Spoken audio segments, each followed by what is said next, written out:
这2天风真的超大的啦，出门前都会想说要穿得又暖又好看，就像把自己包装成一份超可爱的礼物一样。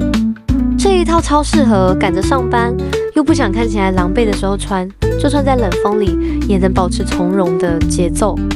这一套也很适合午休，想一个人散步放空，顺便在附近巷弄发现新开的小店的时候。还有晚上跟朋友约在餐酒馆小酌也超搭，进到室内脱掉外套，依旧满满节庆前的精致感。其实我们认真搭配衣服，往往都是为了哄自己开心，那份开心啊，就是最好的妆容。